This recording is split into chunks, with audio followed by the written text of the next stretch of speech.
Buenas tardes. Buenas tardes y bienvenidos de nuevo. ¿Cómo está esa energía? Bien, bien. Fenomenal. Pues bienvenidos de nuevo.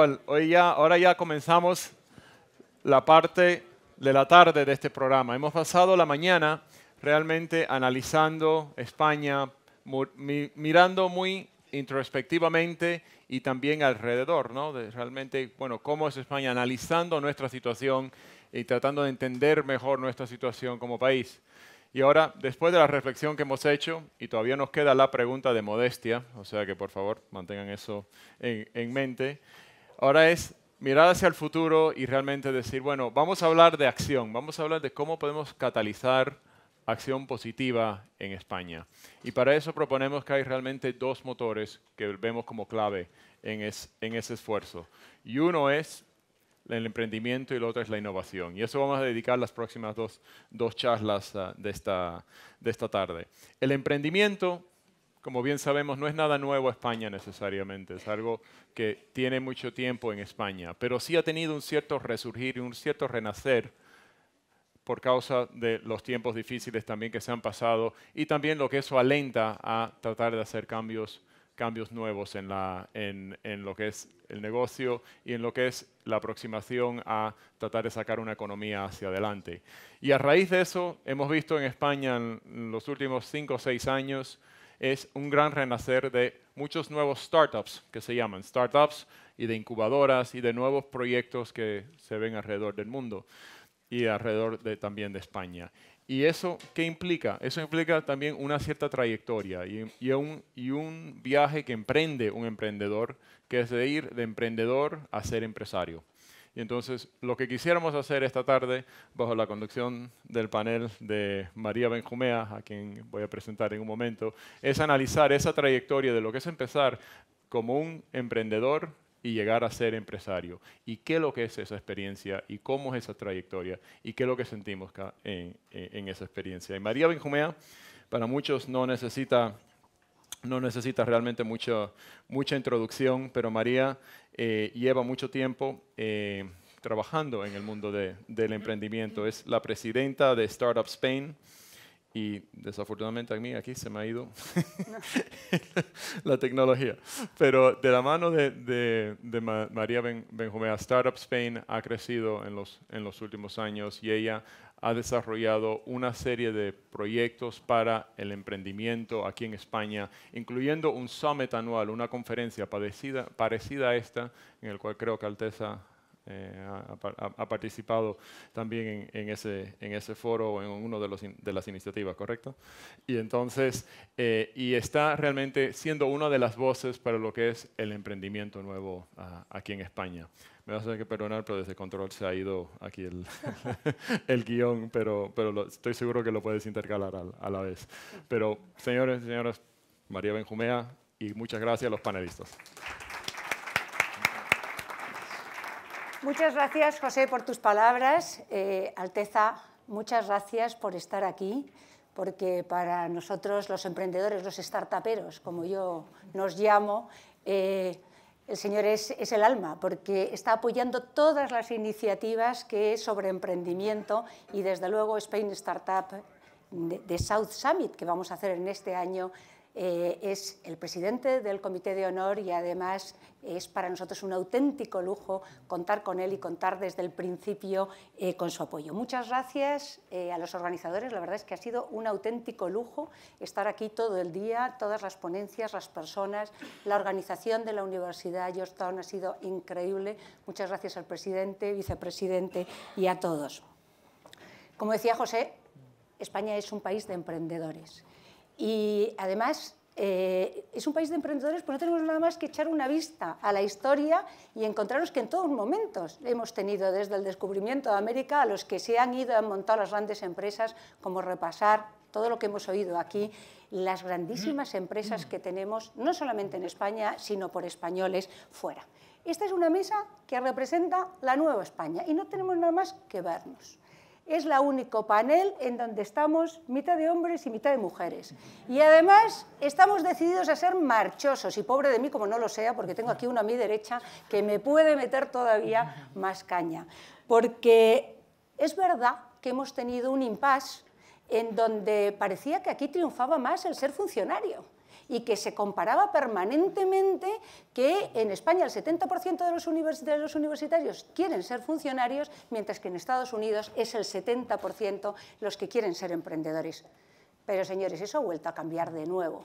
Y desde el Círculo de Empresarios, en el que tengo el honor de ser vicepresidenta, acabamos de hacer un estudio que verdaderamente nos aporta unos datos extraordinarios, tanto desde el punto de vista de la consideración hacia el empresario como el que las personas, y por eso de este auditorio, de los que estamos aquí, estoy convencida que no solamente los presentes, sino los grandes empresarios que estáis aquí y profesionales, os podéis animar a emprender nuevos proyectos, no desde vuestras propias organizaciones, sino también nuevos, y fundamentalmente me encantará aquí dar entrada a todas las personas, emprendedores y distintos profesionales que nos están siguiendo desde streaming para, con las experiencias de estas personas que nos acompañan en la mesa que ahora os presentaré y que realmente son un extraordinario ejemplo de emprender, pues podamos hacer que no solamente se lancen nuevos negocios, sino además que estos negocios sean un éxito.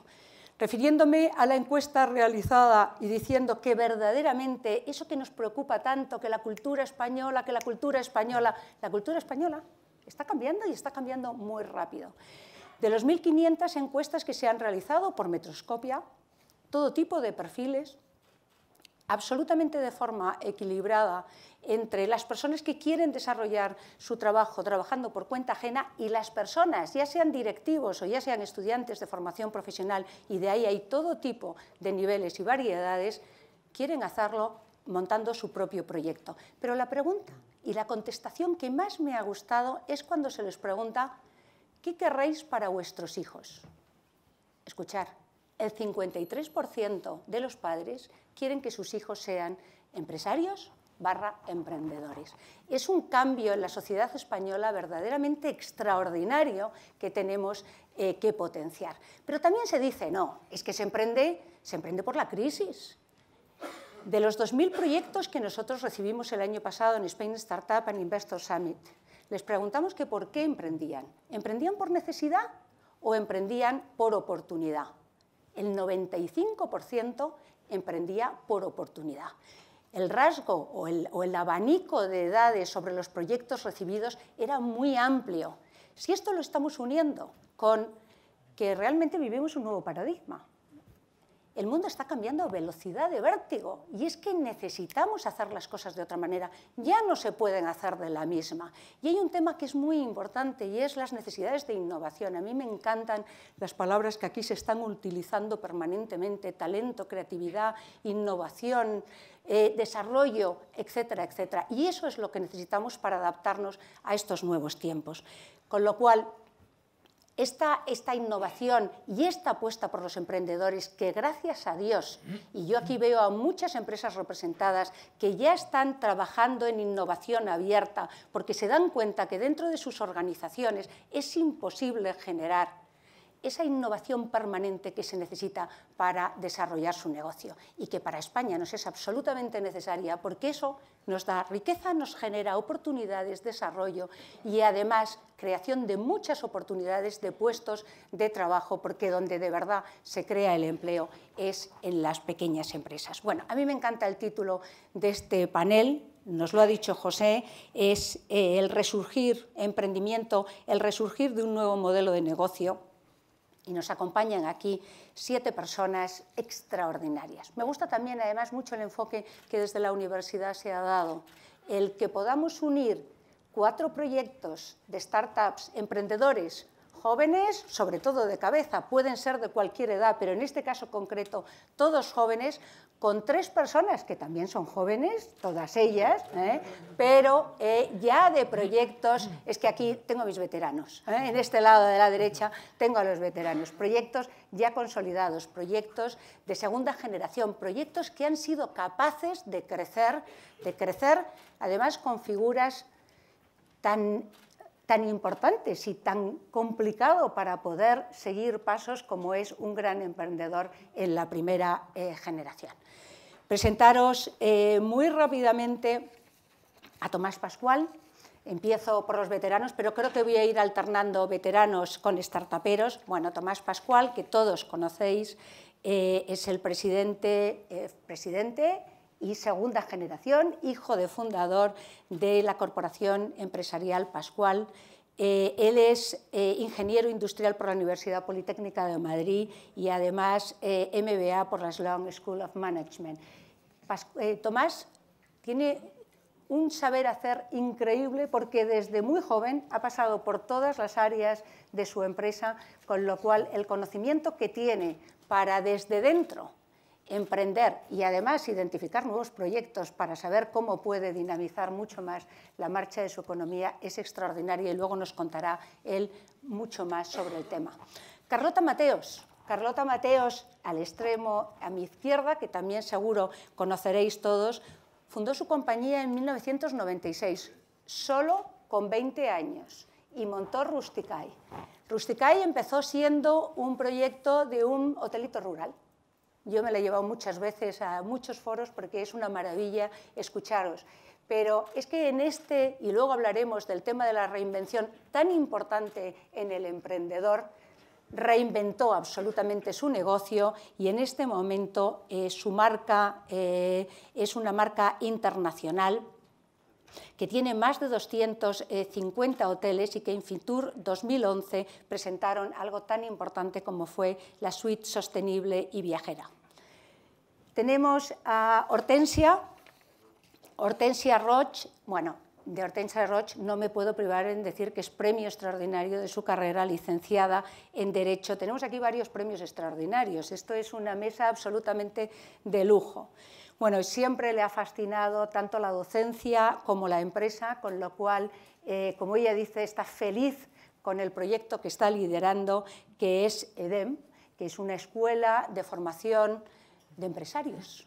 Y muy importante, como ella bien dice, cuando nadie se dedicaba a formar emprendedores, ellos lo hicieron y lo hicieron extraordinariamente bien, como luego veremos.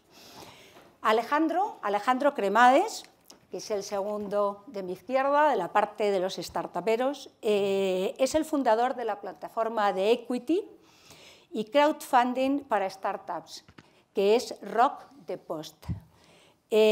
Bueno, su lugar en donde tiene ubicada su empresa y donde él vive es en Nueva York y el objetivo de Rock the Post es conectar a los emprendedores, a las startups con la inversión. Bueno, decir que en el poco tiempo, porque se creó en 2011, las startups que están utilizando Rock the Post han conseguido ya atraer más de 30 millones de dólares, con lo cual el funcionamiento y el desarrollo que está teniendo esta startup de Internet es extraordinaria. Quiero contar simplemente un inciso de su experiencia anterior, porque a mí me parece maravillosa. Él es abogado de profesión y trabajó en el bufete americano King & Spalding y llevó adelante un caso apasionante que parece absolutamente de película americana, que es el caso de Chevron contra el gobierno de Ecuador. Podéis imaginaros que lo ganaron por goleada y casi no le permitieron la entrada posteriormente en Ecuador. Javier, ahora te toca a ti.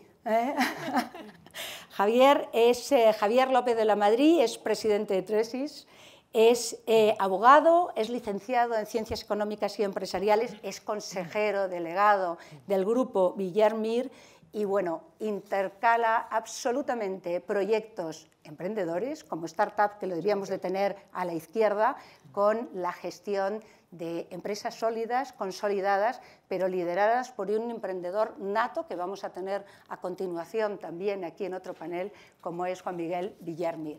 Y por último, pero como bien decíais antes, para nada el último, sino un personaje extraordinario que es Aitor Grandes. Aitor se define a sí mismo como técnico y como emprendedor por vocación. Y aunque él ha empezado trabajando por cuenta ajena en 2 empresas, en Ono y Amper, pero su vista estaba claramente focalizada para montar su propio proyecto. Y su propio proyecto es 24 Symbols. 24 Symbols, que es un servicio para leer y descubrir libros digitales desde cualquier tipo de dispositivo y basado en el modelo de suscripción.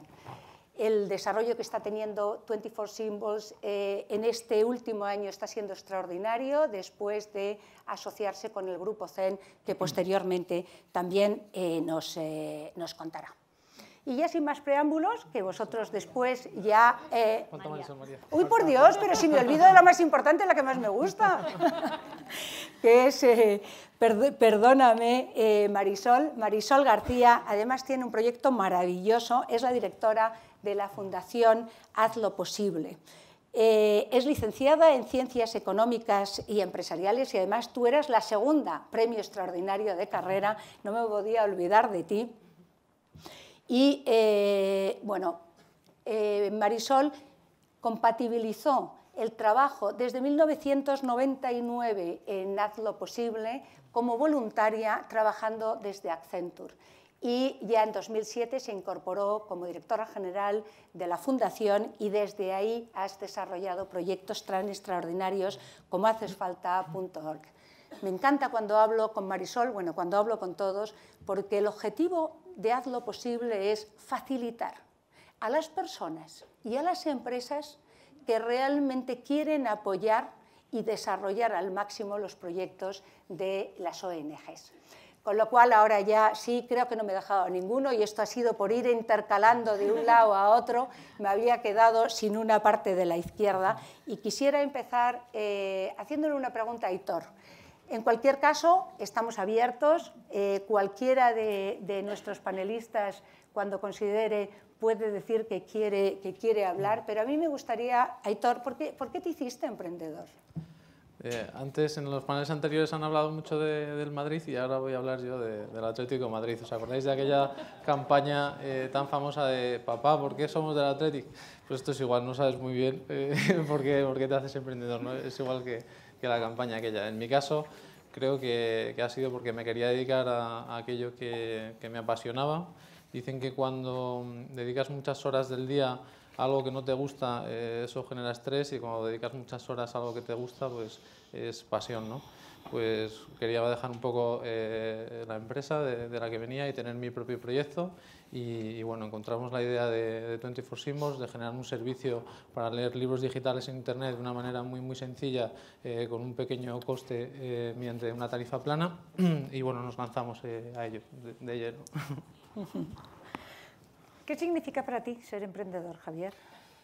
Bueno, yo creo que ser emprendedor significa querer crear cosas, ¿no? Y querer hacer cosas y ver ideas y querer llevarlas a cabo.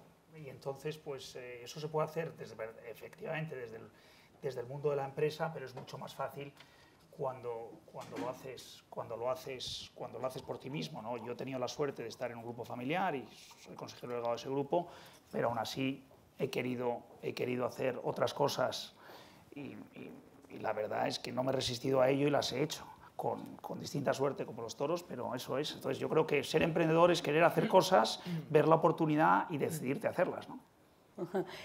Alejandro, ¿tú crees que estamos hechos de alguna pasta especial, los emprendedores? Sí, ¿O podría serlo cualquiera? Mira, yo creo que la gente se confunde mucho en este tipo de... Ahora parece ser que lo de ser emprendedor se ha puesto muy de moda, pero yo creo que al final el ser emprendedor no es una carrera profesional, es realmente una vivencia personal, una intención de intentar cambiar el mundo, porque al final los emprendedores somos gente muy tozuda, pero al final somos gente que vive en el futuro e intenta construir el presente. Hortensia, ¿qué piensas que se necesita para lanzarse a la aventura? Bueno, para lanzarse a la aventura yo creo que necesitas primero tener una idea, pero no cualquier idea es negocio. O sea, hay que escoger muy bien, ver qué hueco de mercado quieres cubrir, estudiarlo muy mucho y luego lanzarte. O sea, sí que se necesita una dosis de arrojo, hay que atreverse porque el miedo a perder te hace perder, pero hay que tener los pies en la tierra. Con lo cual es una combinación, o sea, hay que analizar muy bien el mercado, saber qué necesidad quieres cubrir y sobre todo si el cliente está dispuesto a pagar por ello. Porque claro, hay veces que nos pensamos que abrir un negocio es levantar una persiana y que los clientes entran porque sí, y no, señores, que los clientes entren y que te respondan es lo más difícil. Entonces ahí yo sí, lo que siempre digo es analizar muy bien, ceñiros a una misión, elegir el hueco de mercado y que esa idea se tiene que armar, ¿no? Tiene que convertirse en todo un modelo y tiene que haber toda una historia detrás y luego sacar los números, claro, porque luego los clientes, si no te la compran, aunque la idea sea brillante, es que no llega a término.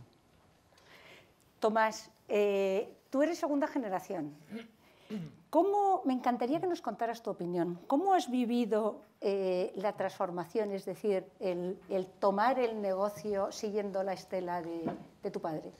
Bueno, pero no voy a refinarme la oportunidad que tengo aquí de vender productos. Nos han dicho que tenemos que ceñirnos al tema empresario. Iba a daros es decir, que el agua que estáis bebiendo es nuestra.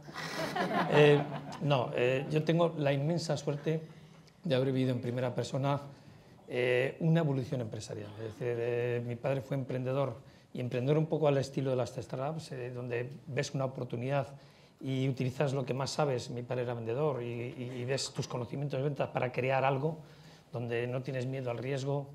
El fracaso no existe, no es una opción, donde solo piensas en sobrevivir y en hacer eso posible. He vivido, y cuando digo he vivido desde la distancia, gracias a la pasión con la que mi padre y mi madre nos han contado todas esas historias, parecía que estábamos allí, parecía una película en 3D. He vivido esa evolución hacia el ser empresario, donde empiezas a asumir responsabilidades, hay mucha gente involucrada, donde tienes que empezar a crear una idea de futuro para todos los que trabajan contigo, esa visión, donde el riesgo, estás tan metido en el crecimiento del negocio que el riesgo no piensas ni que existe nuevamente, a una sucesión, que es la que hemos vivido nosotros, donde ya no es una empresa ni un proyecto, donde lo que yo he vivido es una familia, y una familia tienes una doble responsabilidad. Por una parte tienes que seguir creciendo, tienes que seguir haciendo empresa, tienes que seguir creando valor, pero por otra parte tienes que dar estabilidad a todo lo que tienes detrás. Y eso es lo más difícil. Yo creo que lo más difícil en nuestra situación y para una segunda generación es mantener una empresa sostenible con una idea de largo plazo, pero reinventarte todos los días y todos los días desarrollar la idea de emprendimiento, no solo por parte de los miembros de la familia, sino de todos los empleados, incluso los que colaboran contigo, inventando nuevos proyectos, creando cultura de riesgo dentro de la compañía, pero de riesgo inteligente, sabiendo que te puedes equivocar lo que quieras, pero nunca poner en riesgo lo que es el gran proyecto y lo que es la gran compañía. Y esa es una vivencia, ese gran reto de combinar contradicciones continuamente, como ocurre en las empresas familiares. Carlota, cuéntanos un poco tu historia. Ahora es cuando os doy los 3 minutos, ¿eh? Es ahora. Pues bueno, la historia de Rusticae es una historia muy casual. Nosotros, mi socia y yo, que la tengo por aquí detrás, a Isabel, pues Isabel y Carlota, Carlota e Isabel, estuvimos llevando un hotelito de mis padres en Asturias en el 95, de 10 habitaciones que acababan de montar y que no pudieron hacerse cargo de él en aquel momento. Entonces, bueno, pues tuvimos el arrojo, la verdad, de pedirles hacernos cargo de la gestión del hotel, nos dejaron y la verdad es que estando en aquel hotel es cuando nos dimos cuenta de que había un nuevo nicho hotelero naciendo en España, que era la pequeña hotelería con encanto, boutique, muy focalizada en el campo en aquellos años, que eran economías familiares con muchísimos problemas para darse a conocer, pero con un excelente producto. Entonces, nosotras que ya habíamos estado llevando el hotel nos dimos cuenta de que teníamos las respuestas a esos problemas que tenía cada hotel individualmente y que si creábamos una plataforma donde los uniésemos, pues con un poquito de recursos que pusiera cada hotel éramos capaces de dar un gran servicio que estaban necesitando. De manera que fuimos a cubrir una necesidad que vimos de manera muy casual. Nosotras estábamos en aquel hotel solo por un año. Y aquel año cambió nuestra vida porque nos dimos cuenta de que nosotras éramos las elegidas, dado que solamente los hoteleros sabían lo que necesitaban y ellos no podían montar una empresa como Rusticae porque tenían sus propios hoteles que atender. Fue la suerte, fue el destino, fue la compenetración total entre socias que llevamos 18 años juntas y la verdad es que eso, ya solamente eso en sí es un gran reto y la verdad es que nos lo hemos pasado muy bien siempre trabajando y hemos podido evolucionar un modelo que siempre decimos que nació nació como una empresa siglo XX y se ha tenido que reformular como empresa siglo XXI a marchas forzadas, porque en el 96 pues Internet no existía, los canales de distribución eran totalmente offline y hoy por hoy Rústica es una empresa netamente tecnológica, con una fuerte inversión en tecnología, en Internet y con un equipo pues, muy talentoso detrás que siempre está buscando pues, estar ahí en la cresta de la ola, ¿no? Y somos una empresa muy pequeña, somos una empresa de 21 empleados y con unos recursos muy escasos, con lo cual pues una historia muy apasionante. Muy apasionante. No nos aburrimos. Bueno, y una historia todavía más apasionante porque si siempre se dice que son difíciles los socios, el 50% ya es increíble. Y aquí tenemos un ejemplo de éxito total al 50%. Javier, ¿cómo montas Tresis? ¿Y cuál es tu historia? ¿Te vinculas con...? Yo me vinculo con un amigo mío que está ahí detrás, José Miguel Matei, que es consejero legado, me viene con una idea, que es montar una entidad, una banca privada y gestión de patrimonios independiente, que es algo bueno, relativamente difícil de hacer porque en general en ese momento, ahora menos, la banca privada estaba en manos de los grandes grupos financieros y queremos montar algo que sea independiente, que sea para el cliente, que no haya conflicto de intereses. Entendemos que en ese momento hay un enorme conflicto de intereses en los bancos. Con el debido respeto hacia ellos, yo creo que lo sigue habiendo, y creamos una empresa con una plataforma tecnológica propia muy potente para poder analizar todos los productos financieros y poder servir a nuestros clientes. Y eso lo montamos en el año 2000, 2001. Hay una anécdota que yo vengo muy contento de un viaje en agosto del 2001 y le digo a José Miguel, entra Goldman Sachs, el primer banco del mundo, y hemos previsto la firma para el 12 de septiembre del 2001.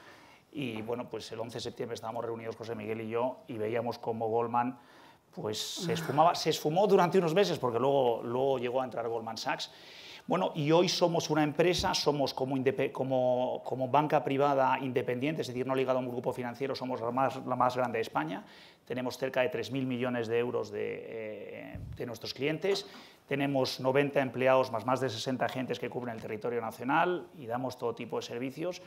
Somos bastante rentables para los accionistas, entre los que somos José Miguel y yo y otros accionistas que nos quisieron acompañar, y para nuestros clientes. Y estamos muy contentos, pero entre medias la verdad es que nos ha pasado de todo, desde las Torres Gemelas, el día que Goldman Sachs tenía un managing director de Goldman Sachs tenía que coger el avión para venir a España a firmar con nosotros, hasta bueno, pues la crisis financiera que hemos sufrido los últimos 4 o 5 años, ¿no? Pero vamos, la verdad es que estamos muy contentos y estamos bueno, pues disfrutando un poco de esa salida, ¿no? Marisol, cuéntanos tu proyecto, hazlo posible. Pues yo creo que la mejor forma de entenderlo es contar cómo nació también, ¿no? Y como muchas de las ideas que estamos viendo pues nacen de la observación, de ver una situación en la que había muchísima gente a nuestro alrededor que quería colaborar en proyectos sociales, pero no lo hacía porque no sabía muy bien dónde dirigirse o pensaba que con el poco tiempo que disponía no iba a encontrar un sitio donde comprometerse. Y por otro lado veíamos que fuera de las 5 ONGs que todos conocemos, habían muchísimas organizaciones pequeñas, locales en España, que hacían una labor muy valiosa, pero que tenían muchos problemas para conseguir apoyos porque no era visible esa labor. Entonces veíamos claramente que faltaba ese punto de encuentro entre las personas que querían ayudar y los que necesitaban la ayuda. Era el año 99 cuando estaba el pleno boom de Internet en España, y Internet nos ofrecía la posibilidad de con muy pocos recursos crear esa plataforma donde llegaran muchas personas y muchas organizaciones. Nos presentamos a un concurso que hizo McKinsey en el año 2000 para apoyar a startups y ganamos una de las categorías. Entonces eso nos abrió muchas puertas porque nadie nos conocía, y a partir de ahí empezaron a recibirnos empresas y financiadores. Y a partir de ahí ha sido una historia de innovación continua también, ¿no? de ver qué otras necesidades tenían las ONGs que nosotros podíamos cubrir con proyectos de tecnología, y lanzamos nuestro proyecto hacesfalta.org, que es el que más se conoce, que es el portal líder hoy en España para buscar oportunidades de voluntariado o para trabajar en el sector. Y desde el principio tuvimos claro que aunque fuera un proyecto social, no queríamos depender de financiación pública o de donantes privados, sino que queríamos que tuviera su propio modelo de generación de ingresos. Y eso lo encontramos a través de asesorar y montar plataformas para empresas que quisieran hacer proyectos sociales en los que involucrara su plantilla. Empezamos en el año 2004, cuando en España empezaba la RSC, pero el término voluntario corporativo sonaba chino. Yo me acuerdo de ese año porque llevábamos la lista en un Excel que visitamos 100 empresas y cuando acabó el año habíamos convencido a una de que entrara en el programa y además no tenía ningún mérito porque el CEO estaba en nuestro patronato. Pero a pesar de eso, todas esas reuniones nos sirvieron para afinar mucho más nuestro producto y para dar a conocer lo que era el voluntariado corporativo. ¿Qué fue clave en esos años? Pues hasta que encontramos nuestra sostenibilidad, encontrar una empresa, una persona que creyera en nosotros, ¿no? Y en nuestro caso, pues tuvimos la suerte de encontrarnos con la vicepresidenta de Grupo VIPS, Maite Arango, que está por aquí, que viendo sobre un papel una idea y un equipo de personas que quería liderarlo, creyó en nosotros y convenció a Grupo VIPS para que financiara el proyecto y para ser la empresa piloto en implantar este programa de voluntariado corporativo. Hoy tenemos empresas como Inditex, BBVA, Iberdrola, Accenture y así hasta 17 empresas que suban más de 200.000 empleados. Qué maravilla. Hortensia, ¿por qué EDEM? ¿Qué hacéis? Bueno, a ver, mi historia también pivota entre la empresa y la formación. Yo he nacido en el seno de una familia empresaria, en mi casa se respira empresa, o sea, en el desayuno, en la comida y en la cena. Mi padre es el presidente de Mercadona, yo soy miembro del Consejo de Administración de Mercadona, con lo cual he vivido una determinada forma de pensar, de trabajar, de formarnos a todas nosotros, y llegó un momento que pensamos que determinados valores eran buenos trasladarlos a la sociedad, ¿no? y compartirlos. Y además en Valencia, a diferencia de lo que sucedía en otras ciudades españolas, no había una escuela de negocios de referencia que estuviera pues, articulando la formación como sí que había en Madrid o en Barcelona. Y entonces, bueno, EDEM es una fundación sin ánimo de lucro en la cual hay 25 patronos y miembros y muchas empresas aportando, y decidimos que había que hacer las cosas diferentes y había que fomentar determinados valores. O sea, había que formar a empresarios, a directivos, a emprendedores, poner en valor la figura del empresario, porque es un término, aquí no lo hemos dicho, pero en realidad se está evitando y se pivota sobre el otro término, emprendedor. Y, oye, cualquier emprendedor está llamado a ser un empresario y un empresario lleva dentro de sí un emprendedor. Entonces, nosotros queremos fomentar el espíritu emprendedor y para ello hemos articulado pues, nuestra oferta formativa. Y principalmente, pues, ¿qué tratamos de hacer? Pues, cursos atractivos que atajaran los problemas que tiene la sociedad española hoy en día. Valor, fomento del intraemprendimiento. ¿Qué problema tiene la gente joven hoy en día? Que se tiene que ir fuera de España o fuera de tu ciudad para hacer un buen máster y sobre todo que luego no encuentras trabajo. Entonces, ¿qué es lo que hicimos? Pues vamos a hacer algo que nadie hace, un MBA 100% becado, que al alumno no le costara un solo euro. Que con esto no quiero decir que no tuviera coste, lo pagaban empresas de nuestro entorno, patronos, miembros y sobre todo, ¿y quién entra en este MBA? Gente talentosa, o sea, lo ha dicho el profesor Fuster, hay que motivar a la gente y en España hay mucho talento, entonces seleccionemos a gente muy muy buena, exijámosle mucho, formémosla e insertémoslos en las empresas españolas. Y cuando teníamos eso montado nos dimos cuenta, lo que tú habías dicho antes, que el 60% o el 70%, al menos hace unos años, de la gente joven que quiere ser funcionario o quería ser, al menos antes de la crisis. Y nosotros como escuela de empresarios decimos, ¿pero cómo puede ser esto? O sea, ¿cómo que la gente estudia ADE y luego no quiere ser empresario? Algo está fallando en el sistema educativo español. ¿Qué no le estamos enseñando a los jóvenes de hoy en día? ¿Por qué no tenemos esa proactividad que a lo mejor tienen en la sociedad americana, ¿no? Que es el parangón del emprendimiento? Y entonces, ¿qué es lo que decimos hacer? Bueno, vamos a hacer una carrera, una señora carrera de 4 años, lo que ahora se llaman grados y adaptados al espacio europeo de educación superior, una carrera para emprendedores, que el que salga, démosle la formación que toca de 4 años y bueno, ya así empezamos un proyecto, bueno, que ahora ya se está consolidando y que tiene pues eso, sus 4 años y en la cual, ¿quiénes son los profesores? Porque aquí todo está, ¿quién te transmite esa sabiduría empresarial? Los profesores son empresarios, gente que sabe muy bien de lo que está hablando y luego también pues con algunas cosas que son muy importantes hoy en día, como es la tecnología, el inglés, los valores, las habilidades directivas, porque al final para resolver problemas puedes tener muchos conocimientos técnicos, pero si no sabes resolver, si no tienes capacidad analítica, si no tienes empatía, si no sabes aflojar, y todo eso es lo que tratamos de trasladar en la Fundación EDEM y sobre todo al final lo que queremos es aventureros, gente joven que trate de pensar qué podemos hacer por España y no qué puede hacer España por mí, sino qué puede hacer los jóvenes por España. Gracias. Aitor, yo estoy segura que aquí debe haber algún inversor y además tenemos mucho que enseñar también de cómo se hace un elevator pitch. Vende tu proyecto. Pues ¿Cómo mira, venderías 24 Symbols? Ligando con el pitch de mi compañera, yo tengo un background tecnológico y decidí hacer un MBA para terminar de formarme en cosas como marketing o temas más de business que no sabía, ¿no?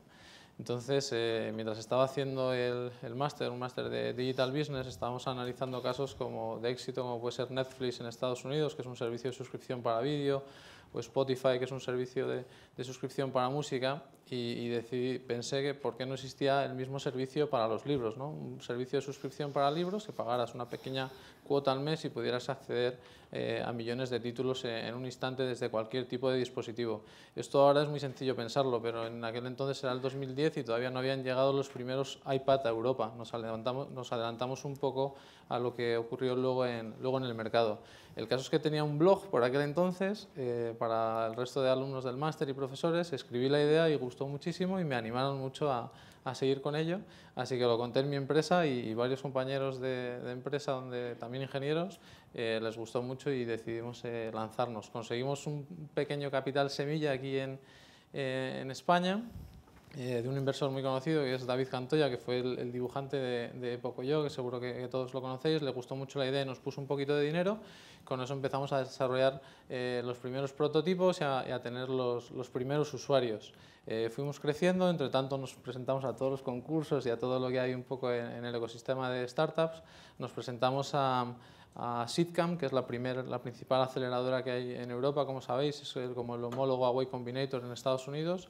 Nos presentamos en 2012, ese año se presentaban 250 proyectos de toda Europa y bueno, tuvimos la suerte de ganar esa edición. Eso nos dio mucha repercusión, hicimos una gira por Estados Unidos contando otra vez el pitch en un montón de inversores y en un montón de compañías que visitamos.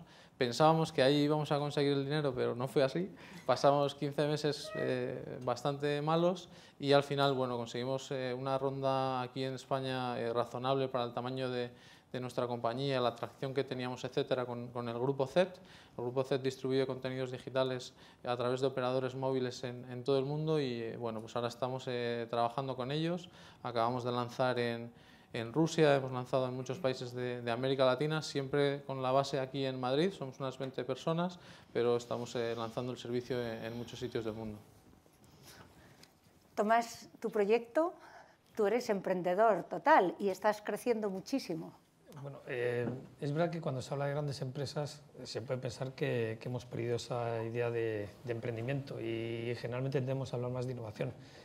A mí no me gusta confundir innovación con emprendimiento. O sea, innovación es hacer cosas nuevas, diferentes sobre la base de un proyecto. Nosotros en los últimos años hemos tenido bastantes proyectos novedosos, en el sentido de que no existían y los hemos creado de la nada. Algunos de ellos han fracasado, nosotros intentamos desarrollar un negocio en Francia y lo tuvimos que cerrar. Empezamos un proyecto muy bonito de zumo de naranja exprimido, intentando hacer una oferta que no existía en España y recientemente ese negocio lo hemos vendido a otra empresa para que le dé continuidad, porque tenemos una labor social. Un negocio no lo dejas caer, sino que lo traspasas para que otro siga haciéndolo, pero también hemos tenido proyectos muy bonitos, algunos de los cuales están empezando ahora. Nos hemos juntado con un laboratorio, Esteve y nosotros, para entrar en un mundo que es el de los diabéticos y el gran consumo, donde prácticamente no hay nadie ahora mismo y empezamos de cero, es decir, son mercados que no existen o saliendo al extranjero irte a países como África donde vender yogures pues, parece algo extraño y curioso, donde hay unas necesidades de formación, de nutrición básicas y llevar un producto como el yogur que es como muy avanzado en países como Angola o como Cabo Verde y empezar a desarrollar la necesidad en esos países de consumir este tipo de productos, pues es difícil. Y tienes que empezar estos proyectos como si no fueras nadie. De hecho, no eres nadie en estos países. Y tienes que empezar casi como un emprendedor. Yo, a diferencia de lo que otras veces se dice, yo creo que el emprendimiento empieza por oportunidades. Tú no eres consciente de que estás emprendiendo hasta que no te das cuenta de que hay algo allí que te gusta hacer, que encaja muy bien con tu personalidad, con aquello que sabes hacer muy bien y lo explotas. Yo comentaba antes, mi padre empezó con la leche, consiguió hacer de él un negocio grande porque era un vendedor. Le dijeron, oye, tienes aquí una cooperativa de leche que no sé qué hacer con ella. Y dice, mira, no tengo dinero y no tengo ni idea de qué hacer con ella. Y le dije, mira, dinero no te preocupes, le dijo la caja de ahorros. Y con negocio ya aprenderás. Y mi padre pues lo que vio es una oportunidad para vender tremendo. Dijo, oye, si yo consigo que la leche dure más de 2 días y la puedo llevar a Madrid, a Valladolid, a Burgos, en vez de tenerla en Aranda que se va a estropear, y empezó a buscar cosas, pero basándose en 2 conceptos. 1, yo soy vendedor, ¿qué sé hacer? Llevar el producto a los sitios. Y 2, yo conozco a los consumidores, ¿qué tengo que hacer? Llevar lo que los consumidores quieren. Entonces, ¿qué quieren? Un producto de calidad, que aguante, que esté disponible. Y de una oportunidad hace una empresa y un negocio. O sea, mi padre no estaba pensando en quiero ser la empresa de leche más grande del mundo y no sé qué. Él vio una oportunidad, se metió de lleno en ella, dedicó todo su esfuerzo y toda su pasión, porque en el fondo la emprendeduría requiere pasión. Tienes que estar completamente dedicado a ese proyecto. Bueno, pues eso, que como comentaba antes, es difícil tenerlo en las empresas, sobre todo si es grande, porque despersonalizas la pasión, pues eso se puede hacer. Y yo creo que gracias a que tenemos gente muy buena dentro de la casa, que se sigue apasionando por los proyectos, que sigue viendo África como su empresa, que sigue viendo el producto Diabalance como su empresa, que hace personal ese proyecto. Entonces empieza ese desarrollo del emprendedor dentro de la compañía, y entonces son cuando las empresas emprendemos, gracias a emprendedores o intraemprendedores, como decía alguien antes. Sí, sí. Oportunidad, visión, pasión, fundamental. ¿Qué nos dices de Rock the Post? Bueno, yo creo que todo, la historia, bueno, ahora es la hora de la siesta, o sea que voy a intentar que sea lo más animado posible, pero el proyecto básicamente nace, yo creo que aquí cuando, bueno, básicamente tenía 22 años y una vez que me gradué y cumplí con mis padres, me decidí echar la mochila a la espalda después de ver en las películas Los rascacielos y El sueño americano y dije, oye, yo quiero ser parte de eso también, ¿no? Entonces me fui a hacer un máster, tenía 22 años, recuerdo que los de la clase me llamaban Junior, ahí en Nueva York, y bueno, después del máster me metí en un despacho de abogados, como comentabas, King & Spalding, donde intervine en este arbitraje, que es uno de los más grandes de la historia, con 113 billones de dólares. Para mí, a los 23 años, eso era realmente rocambolesco, ¿no? Era una locura, pero lo pasé muy bien, ¿no? Pero durante ese periodo me metí básicamente con mi cofundadora, que conocí, porque al final coincidíamos en todos los guateques que organizaban por ahí en Nueva York, y pues hablando, poco a poco nos empezamos a meter un poco en el tech scene de allí de Nueva York, ¿no? Y vimos que había una gran falta de estructura en cuanto al tema de la financiación para startups, sobre todo en el tema de la fase semilla. Entonces, cuando tuvimos un par de amigos que cerraron su empresa por falta de acceso a financiación, dijimos, oye, esto hay que cambiarlo, ¿no? Entonces, esto era en el 2010, nos vamos al despacho de abogados que por entonces teníamos, la palabra crowdfunding no existía, no estaba definida, y luego la Jobs Act, que es esta nueva normativa que ha introducido Obama, tampoco estaba en la foto, ¿no? Entonces, cuando les decimos a nuestros abogados, queremos crear una empresa que va a conectar startups con inversores, se echaron la mano a la cabeza y nos dijeron, a ustedes les van a cerrar la Comisión de Valores americana porque esto no se pone en paralelo con el Securities and Exchange Act de 1933. Y bueno, pues nosotros salimos de esa reunión, me acuerdo que era el día más lluvioso de mi vida, ¿no? Pero al final pues somos optimistas los emprendedores, decidimos lanzar primero una plataforma de donaciones para las startups donde registramos más de 7.000, con esa plataforma lo hicimos muy bien, le ayudamos a levantar cientos de miles de dólares para ellas, pero de repente Obama sale en abril de 2012 con la normativa del Jobs Act, que es el mayor cambio que ha sufrido el sector financiero en Estados Unidos en los últimos 80 años. Entonces ahí es cuando decimos, vaya, va a haber una posibilidad para nosotros de finalmente ejecutar esa visión y misión inicial, ¿no? Entonces lo que hicimos fue encerrarnos durante 6 o 7 meses y en enero de 2013 es cuando anunciamos a los medios que ya lanzamos esta plataforma de inversiones que hoy en día se puede ver en rockthepost.com y que desde entonces pues hemos levantado 30 millones de dólares, ¿no? A mí me gustaría preguntar al público cuántos de ustedes han escuchado de la radio online Pandora. Por favor, levanten la mano. Pues Pandora fue rechazado más de 300 veces por inversores antes de poder garantizar esa ronda de financiación que les ayudó a más tarde a hacer una IPO y a garantizar miles de puestos de trabajo. Yo creo que ese tipo de cosas son cosas que no se pueden permitir, hay que empujar la innovación, hay que ayudar a democratizar el acceso a capital y también ayudar a los inversores a un poco a tomar decisiones informadas, ¿no? Entonces eso es básicamente Rock the Post. Total, interesantísimo. Hay un tema que me gustaría sacar porque yo creo que las personas que coquetean con el tema de emprender siempre la idea del riesgo, porque ser emprendedor es asumir riesgos, está clarísimo, toda la vida te asumes riesgos, pero en ser emprendedor fundamentalmente, tener fracasos, etc. A mí me gustaría, ¿quién de vosotros quiere empezar?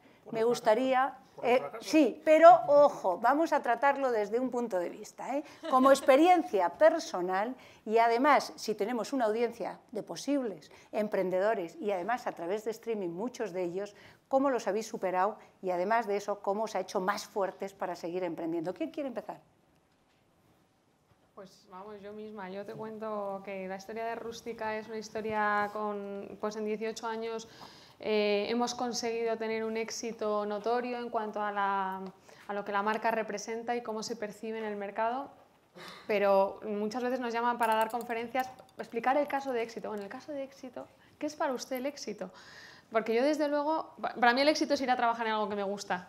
Y con eso me conformo, porque realmente en el día a día de una empresa estás fracasando permanentemente, o sea, efectivamente estás vivo y estás ahí y eso quiere decir que estás haciendo las cosas bien, pero para ir subiendo escalón a escalón te has caído tropecientas mil veces. Yo me acuerdo que Argentina fue el primer mercado que nosotros quisimos abordar más allá de Portugal y Marruecos, que lo hicimos desde Madrid, desde nuestras oficinas de Madrid, nos arriesgamos con Argentina y o sea, fue un desastre, ¿no? Entramos justo después del corralito, un nivel de desconfianza bestial, la morosidad ni os lo cuento. Bueno, o sea, para firmar un contrato de un folio, que era lo más estándar que había, yo hablaba con los abogados de Ámsterdam, del señor de la estancia en Buenos Aires, y decía, bueno, esto nos estamos volviendo locos, ¿no? Qué difícil, qué difícil. Y por supuesto no funcionó, porque además elegimos mal a la persona que estaba llevando la operativa allí, y al final tienes que cerrar. Tienes que tragarte aquello y decir, bueno, qué pena, con la ilusión que nos hacía coger todos estos hoteles maravillosos en Argentina, qué pena, pero tengo que echar marcha atrás, ¿no? Y la verdad es que tienes que tener muy claro que esto te va a pasar muchas veces, porque como no lo tengas claro, ocurre lo que explicaba esta mañana el doctor Fuster, ¿no? El ciclo de la motivación. Cuando tienes algo que te motiva y alcanzas el éxito, ineludiblemente tienes que saber que vas a entrar después en una etapa en la que las cosas no te van a ir tan bien y vas a tener que volver a encontrar un punto de motivación para volver a subir otra vez. Esa es la vida que vivimos los emprendedores y eso hay que tenerlo muy claro, que es así. Y si no estás dispuesto a pasar por esta vorágine permanente, ¿no? Este sube-baja, este tsunami que te arrastra pero que después vuelves a resurgir porque quieres resurgir y porque tienes las ganas, el talento o el ángel, no se sabe, ¿no? Pero está claro que está ahí y todos fracasamos muchas veces y esto lo tenemos que tener clarísimo y el entorno tiene que permitirnos también que eso suceda y que no nos estigmaticen, ¿no? Que yo creo que eso en España pues afortunadamente está cambiando mucho, pero no era tan así. Y en el fracaso luego hay una reinvención. Absolutamente. ¿Quién de vosotros lo habéis tenido, lo habéis sufrido en vuestras propias carnes dentro de vuestra empresa? Bueno, nosotros en el caso de Tresis, a lo largo de 14 años, y siendo el mercado financiero, nos ha pasado de todo. Como te digo, pusimos la firma de Goldman Sachs un día después de las Torres Gemelas, que no fue una gran decisión, y el 2008, nosotros el 2007 en principio fue nuestro mejor año, y el 2008 vino la crisis financiera, bueno, que todos conocemos y que todavía estamos sufriendo, y yo creo que ahora mira a José Miguel, no sé si, pero estuvo a punto de llevarse la compañía por delante y teníamos, claro, llega un momento en que, y además es que el problema es que aunque, bueno, es que el riesgo es inherente a las compañías. Nosotros en el año 2007 ya éramos 60 personas trabajando, 60 agentes, eran 120 personas. Bueno, y dices, bueno, como esto siga así, y la verdad es que 2008, 2009, 2010, 2011, vamos, siguió bastante. Ha seguido bastante. Nosotros hoy estamos ganando dinero, pero realmente tuvimos que reinventarnos. Intentamos Latinoamérica también. No tuvimos experiencia. Bueno, tuvimos también experiencia con abogados argentinos, pero tuvimos experiencias con todo tipo de y tuvimos que cerrar Latinoamérica. Y hoy nos hemos convertido. Hoy tenemos un liderazgo en España, pero nos faltaba capital para seguir a Latinoamérica. esto que acabas de decir es verdad, es decir, yo creo que es bastante circular, es un poco esquizofrénico. Es verdad, es un poco esquizofrénico. Seguramente tienes todos los días algo por lo que alegrarte y algo por lo que preocuparte. Y hay semanas que crees que esto va a salir adelante y que va a ser la pera, y la siguiente semana dices, pues this is not gonna happen. Y entonces, pues bueno, pues supongo que aprendes a vivir con eso, ¿no? Y lo importante es que haya más victorias que fracasos, y que eso al cabo del tiempo pues tengas un marginal con el que vas haciendo un capital y vas haciendo una empresa. Fracasos tienes, yo es que no conozco ni una sola empresa de startup o gran empresa que no pase por crisis, y crisis muy serias. Y yo creo que, pues, bueno, como la vida, ¿no? Se sale refortalecido. Hortensia. Yo quería hacer un matiz, y es que a veces, y sobre todo en la sociedad que vivimos ahora, que va muy rápido, que parece que todo tiene que ser inmediato y que el éxito tiene que ser inmediato. Entonces yo creo que la prudencia, la paciencia y la perseverancia, las 3 P's, tienen que ir de la mano. Y lo que tenemos que pensar es que las cosas, y lo ha dicho el profesor Fuster, las cosas cuestan mucho. Detrás de cualquier idea, de cualquier negocio, hay muchísimo trabajo detrás. Entonces, lo que hay que ser consciente es que, claro, ese trabajo detrás lleva pues sus picos, sus subidas, sus bajadas, sus meteduras de pata, de las cuales todos aprendemos día tras día. O sea, y hay errores más grandes, más pequeños, y lo importante es no salirte del mercado por un error grande, o sea, y tratar de ponerlo en positivo. Aitor. Sí. Mira, dicen que una startup es una empresa joven buscando su modelo de negocio. Entonces, no encontrarlo a la primera no es fracasar. Esto es lo que Eric Ries, en un libro que seguimos todos los emprendedores, que es Lean Startup, llama pivotar, ¿no? Al final tú lo estás intentando aquí, pero si no es aquí, eso no es un fracaso. Tendrás que ajustarlo y probar otra cosa. No es más que eso. Yo creo que una característica fundamental del emprendedor tiene que ser la resistencia a la frustración, ¿no? Y esa persistencia. Y yo creo que una cosa muy importante es que, aparte de lo que aprendes siendo emprendedor, porque al ser algo que empieza tienes mucha cancha y muchas posibilidades de trabajar muchos temas, es que te genera mucho conocimiento de ti mismo. Continuamente tienes que estar valorando cuáles son tus fortalezas, cuáles son tus debilidades, para rodearte de gente que cubra esas debilidades, ¿no? Y estar aprendiendo de cada fracaso o de cada experiencia que va pasándonos. ¿Querías decir algo, Alejandro? Sí, bueno, desde mi punto de vista, y es un poco lo que comentaba Aitor, ¿no? Yo creo que si uno no fracasa, especialmente las startups, significa que no estás ejecutando lo suficientemente rápido, porque al final lo importante es darse cuenta del error rápido y ya está ahí, la siguiente vez pues ya has aprendido, ¿no? Y luego hablábamos de reinventarse. Bueno, un pequeño anécdota, porque has comentado antes, María, oye, a ver si te cuentas alguna historia, ¿no, Alejandro? Pues mira, yo me acuerdo, además en Nueva York, ahí el tema del idioma, pues cuando empecé con Rock the Post y empecé a hacer el pitch, los elevator pitch, pues el idioma, pues había cosas que no me salían, ¿no? Y me acuerdo que hice una presentación y en vez de decir entrepreneur, dije entrepreneur, y me dijo el inversor, oiga usted, su presentación fantástica, pero la palabra emprendedor tiene que pronunciarla mejor. Y yo le dije, oiga, muchísimas gracias por el feedback, me gustaría a usted escucharle dar la presentación en español. Se rieron todos y me acabó invirtiendo, o sea, que fantástico. Eso es lo que hay que hacer. Estupendo. Me gustaría, ya tenemos muy poquito tiempo antes de entrar en las preguntas del público, pero sí creo, y mucho más, teniendo la suerte de tener aquí 3 personas ya con empresas sólidas, ¿qué es el paso de un proyecto de emprendimiento, de una startup, a una gran empresa? ¿Qué necesitamos? ¿Cómo, es decir, en qué momento estáis vosotros y qué les podéis decir vosotros? No sé si empezar en qué os pueden decir, pero me interesa mucho vuestra opinión. No, a mí sí que, porque dentro de las preguntas que aparecían como posibles, dices, cuando tienes una empresa de un tamaño, ¿qué es lo que echas de menos? Y yo daba una reflexión de la ingenuidad, es decir, el pensar que todo es posible, el pensar que al final todo depende de lo que tú hagas y no depende nada más, el saber, al fin y al cabo, que todo proyecto, de la naturaleza en la que sea, con la perseverancia suficiente, puede llevar a cabo, porque hay mucha gente que está dispuesta a apoyarte. Y eso es una de las cosas que a veces en las grandes empresas echas de menos, porque a veces parece que los frenos te aparecen dentro. Es decir, en vez de tener gente que te apoye, cuando tú vas de listo por la vida, la gente empieza a rechazarte. Entonces yo lo que digo siempre, cuando ves gente que está empezando con proyectos, es que no pierda la ingenuidad, que no pierda la ilusión, que no pierda las ganas de hacer las cosas, que no pierda, que no se meta en el sistema que al final de alguna forma estructura tanto las cosas que empieza a impedir que el emprendedor se desarrolle. Y la segunda cosa, lo comentaba con la evolución de mi padre, cuando tú eres emprendedor no tienes miedo. Cuando empiezas a tener una empresa y empiezas a tener gente que depende de ti, empiezas a pensar que ya no depende todo de ti. Ya el miedo al fracaso ya empieza a tener algo de aparecer. Y en ese sentido yo creo que hay que seguir con la idea original, no dejarte llevar por eso que decía el sistema.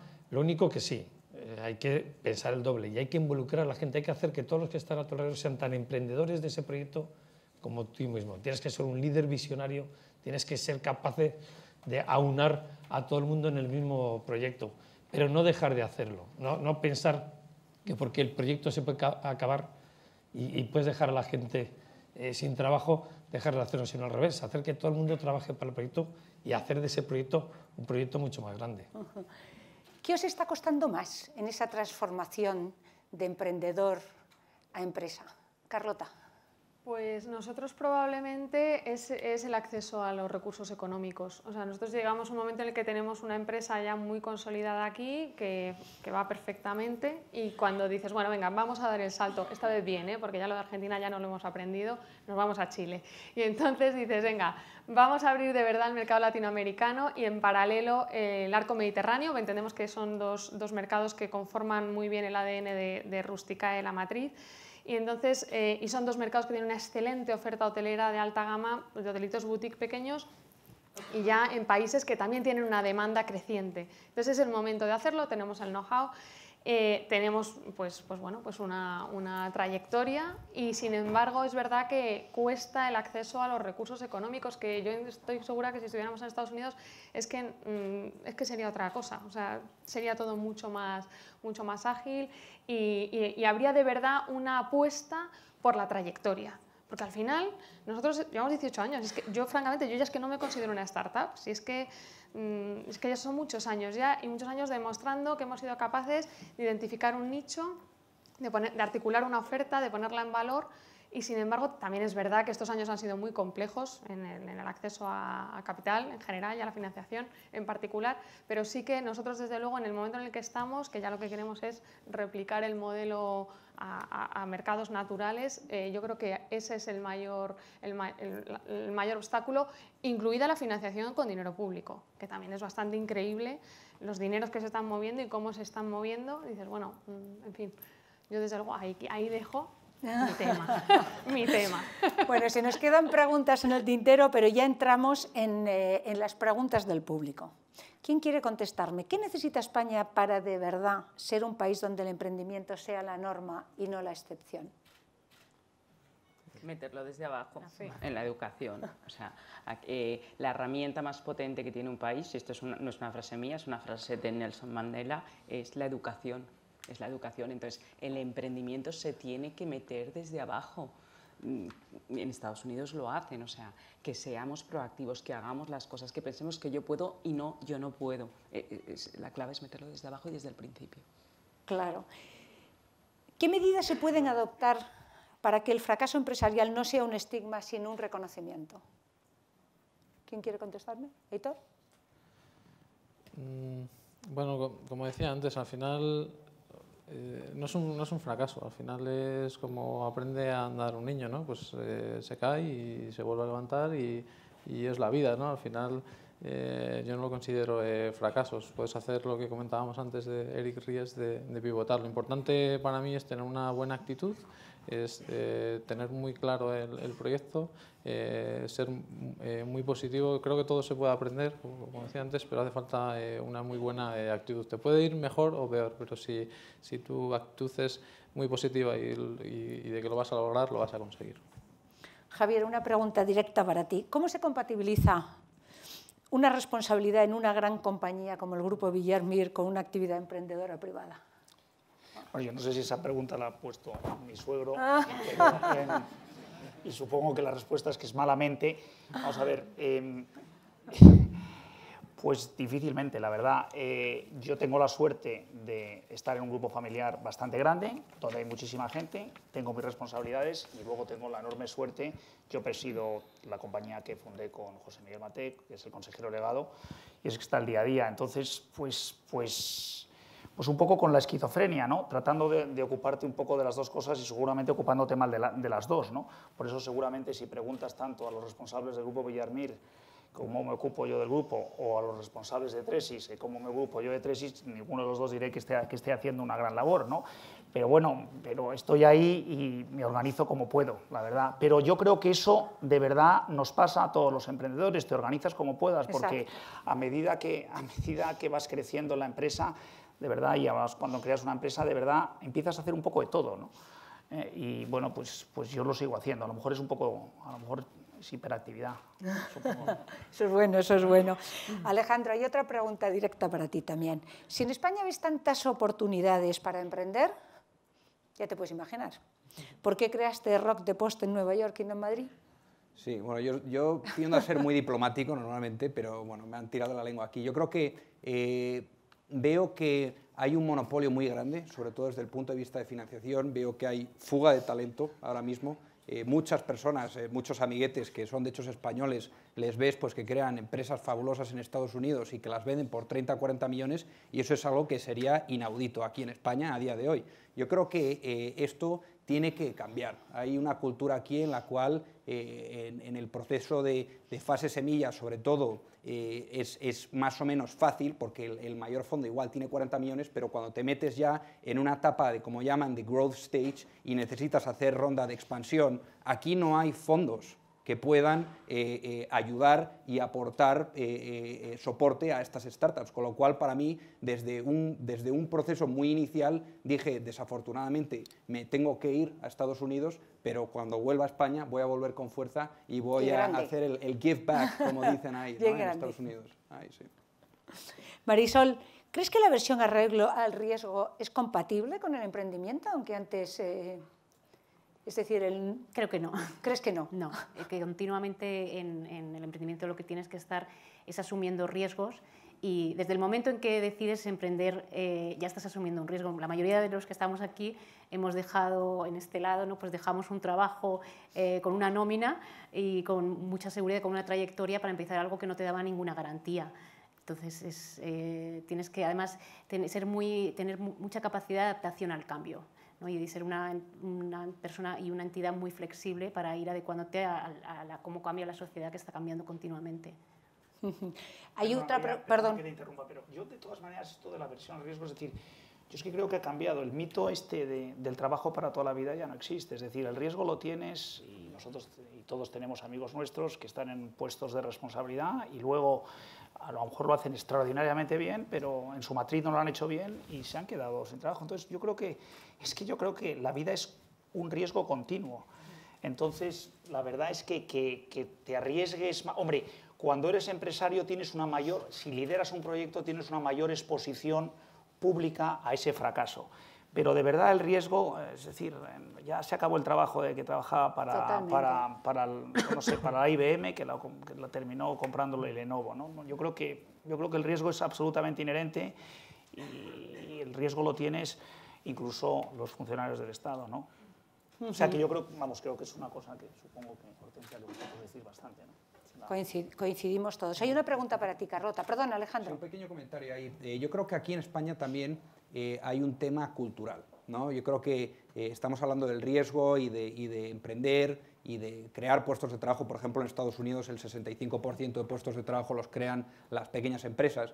Pero lo que sí que yo veo es que cuando uno fracasa en Estados Unidos, la gente te aplaude. Aquí la gente te señala o te señalaba. Yo creo que poco a poco eso está cambiando. Y eso me gusta mucho porque recibo más emails de amigos míos que me dicen, oye, he lanzado esto, pásame tu feedback, tal y cual, ¿no? O sea que yo me estoy alegrando mucho de cómo poco a poco está avanzando la mentalidad aquí en España.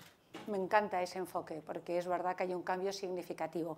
Nos quedan 5 minutos y en 5 minutos me encantaría, es decir, todos hemos visto aquí cosas buenas, cosas malas, Pero ¿qué les dejaríais? Y me gustaría que lo hicierais muy rápidamente los 7. ¿Qué le dejaríais de lo que es vuestra experiencia como emprendedoras para todos aquellos que seguro se están planteando esta opción y hacer un éxito de su compañía? Empiezas, Tomás. No, yo puede que me repita y reforzar una cosa que ha dicho Hortensia. Para enfrentarte a un proyecto nuevo hay que ser ingenuo. Mi padre decía ser humilde y parecer tonto, ¿no? Pues yo creo que enfrentarse así a las cosas, con la humildad del que puede aprender todo y que no piensen que vas de listo por la vida. Y la otra cosa, y me sumo, es decir, voto también lo que ha dicho Hortensia, la educación. Yo creo que la educación es esencial. Es decir, esa aversión al riesgo que se habla o no se habla, se aprende desde pequeño, ¿no? Es muy difícil aprenderla ya en una sociedad que, entre comillas, te lo marca desde el principio. Y gracias a Dios la crisis nos ha ayudado a salir adelante en este sentido, pero la educación, yo pediría a los que tengamos responsabilidades aumentar y fomentar la educación hacia el emprendimiento y hacia el ser empresario, como modelo de persona que crea y dirige empresas. Como vuestra experiencia, ¿os gustaría continuar siendo? ¿Os veis haciendo otro tipo de trabajo? ¿Os veis realmente emprendiendo? Ahí me encantaría que respondierais para trasladarle a los que están indecisos. Yo, desde luego, puedo decir que la decisión que tomé de dejar una empresa multinacional para empezar con algo que estaba todo por hacer es de las mejores decisiones que he tomado en mi vida. Y quería hacer un guiño también al tema del emprendedor social, porque el emprendedor social tiene las mismas características que un emprendedor, pero una más, que es el inconformismo, ¿no? Ve una situación social injusta y decide que no quiere esperar a que otros lo solucionen, ¿no? Sino que quiere también intervenir, y además buscando un modelo de sostenibilidad. Cuando estás dedicándote a algo que te apasiona y además sabes que esto que estás haciendo es para mejorar el mundo, hace que cada día que entras en la oficina pienses lo afortunado que eres. Alejandro. Sí, yo diría que especialmente para los emprendedores que nos están escuchando, ¿no? Yo creo que en esta vida todo lo que uno sueña, con paciencia y constancia lo puede conseguir, ¿no? Y al final, pues oye, si uno no construye su propio sueño, pues te van a contratar para que construyas el de otra persona. O sea que ese es un poco el lema que yo tengo. ¿Sí? Hortensia. Yo lo que sí que quería decir es que, bueno, que hay que atreverse, que hay que lanzarse a la piscina, ¿no? Por lo que decías, ¿qué mensaje lanzarías, no? Exacto. Atrévete, lánzate a la piscina con los pies en la tierra, estructurando un modelo de negocio, hay que tenerlo muy, muy analizado, y luego, una vez triunfas, comparte el éxito con los demás y devuelve a la sociedad parte de lo que te ha dado. O sea, hay que ser muy generoso y hay que compartir, o sea, porque cuando la vida te sonríe, si lo compartes, pues luego también es muy, muy gratificante. Y eso los empresarios, los emprendedores lo podemos hacer. Te he dicho también que me ha quitado la idea, pero es verdad, es decir, yo creo que la vida es larguísima, que lo intentes, que te lances, que tienes tantas oportunidades como años tienes en la vida, que lo intentes. Y luego, efectivamente, si lo consigues, que devuelvas a la sociedad. Pero yo creo que merece la pena intentarlo. Seguramente vivirás mejor, dormirás seguro peor, pero así es la vida, ¿no? Yo creo que si desde luego tienes ganas de hacerlo, normalmente en la vida te arrepientes mucho más de las cosas que no haces que de las que haces. Y yo creo que eso... Yo lanzaría dos mensajes, uno para los emprendedores y otro para todas las grandes empresas que están aquí. Para los emprendedores es que, bueno, que piensen en grande y piensen diferente, que no tengan miedo a ir a contracorriente. Y para todas las grandes empresas diría que ayuden a todas las startups que están generando negocios normalmente en sus mismos sectores, ¿no? Esto es algo muy típico en Estados Unidos y en España no se ve tanto, salvo algunas excepciones. No se trata tanto de capital, sino muchas veces, como decía el doctor Fuster esta mañana, de hacer de mentoring, ¿no? Y en España, salvo algunas excepciones bastante conocidas, se echa de menos que las grandes empresas apoyen a las startups de su sector. Yo, desde luego, no lo cambio por nada. Sería empresaria una y mil veces, y eso que quería ser fiscal de menores, pero vamos, la vida me lo puso así y desde luego ha sido el mayor hallazgo de mi vida. Creo que no hay nada comparable a ser dueño de tu destino. Nos pongamos como nos pongamos, para lo bueno y para lo malo, eres tú quien eliges, eres tú quien decides, eres tú quien te equivocas. Lo que sí es muy importante es que el emprendedor sea una persona con mucha confianza en sí mismo, creo que es vital, que sea una persona que haga algo que le apasione, que si lo tiene que hacer con socios, elija socio como quien elige marido o esposa. Es igual de importante, el trayecto se comparte en muchas cosas y tienes que elegir a la persona. Y luego saberte rodear de un equipo que indudablemente sepa más que tú, porque es que el empresario tiene que saber de todo y no sabemos de nada, con lo cual creo que hay que ser lo suficientemente humilde para saberte rodear y encontrar a los mejores y poder hacer un camino en el que la autocomplacencia nunca se te ponga por delante, ¿no? Que siempre te estés cuestionando y siempre estés buscando las maneras de hacerlo mejor, diferente o más mejor. Fantástico. Pues esta es la nueva España, estos son los nuevos modelos de negocio que complementan con las grandes compañías que representáis muchos de los que estáis aquí presentes y que, bueno, ya habéis visto cuál es la característica común a todos ellos: convicción, pasión, ilusión, trabajo, esfuerzo, inasequibles al desaliento. Y así, como todos los que estáis ahí sentados y como todos los que nos están viendo, es la mejor manera de construir España, esta España que también se ha representado hoy a lo largo de todo el día. Pues nada, muchísimas gracias a todos, Tomás, Hortensia, Javier, Aitor, Marisol, Alejandro y Carlota. Por favor, qué panel, muchísimas gracias. La verdad que la energía se ha sentido no solo aquí, pero también en las redes sociales. Y hemos pasado ya los 1000 personas que están siguiendo Momento España en línea, mandando mensajes y la verdad, un montón de palabras impacto. Hemos tenido el Wordle, como lo pueden ver aquí.